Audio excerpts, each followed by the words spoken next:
Chapter 23, Feeding Time. While the giants were being captured, tremendous bustle and hustle was going on back home in England. Every earth digger and mechanical contrivance in the country had been mobilized to dig the colossal hole in which the 9 giants were to be permanently imprisoned.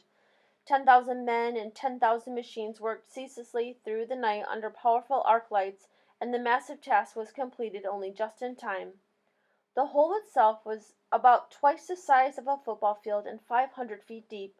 The walls were perpendicular, and engineers had calculated that there was no way a giant could escape once he was put in. Even if all 9 giants were to stand on each other's shoulders, the topmost giant would still be some 50 feet from the top of the hole. The 9 giant carrying helicopters hovered over the massive pit.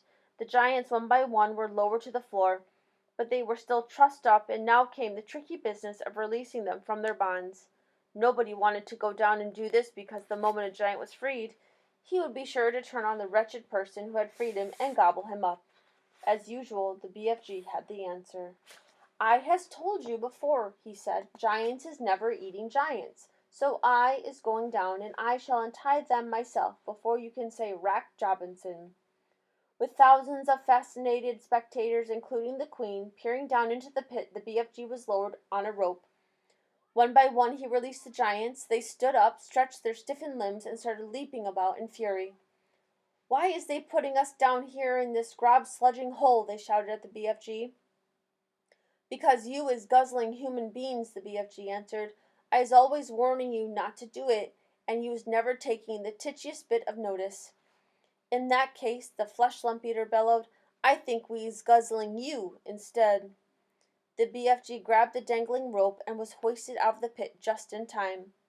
The great bulging sack he had brought back with him from Giant Country lay at the top of the pit. "What's in there?" the Queen asked him. The BFG put an arm into the sack and pulled out a gigantic black and white striped object the size of a man. "Snozcumbers," he cried.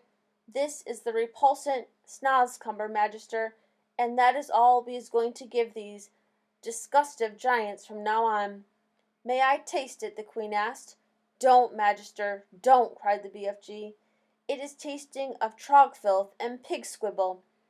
With that he tossed the Snozcumber down to the giants below. "There's your supper," he shouted. "Have a munch on that." He fished out more Snozcumbers from the sack and threw them down. The giants below howled and cursed. The BFG laughed. "It serves them right, left, and center," he said. "What will we feed them on when the Snozcumbers are all used up?" the Queen asked him. "They is never being used up, Magister," the BFG answered, smiling. "I is also bringing in this sack a whole bungle of Snozcumber plants, which I is giving, with your permission, to the royal gardener to put in the soil. Then we is having an everlasting supply of this repulsive food to feed these thirst-bloody giants on." "What a clever fellow you are," the Queen said. "You are not very well educated, but you are really nobody's fool. I can see that."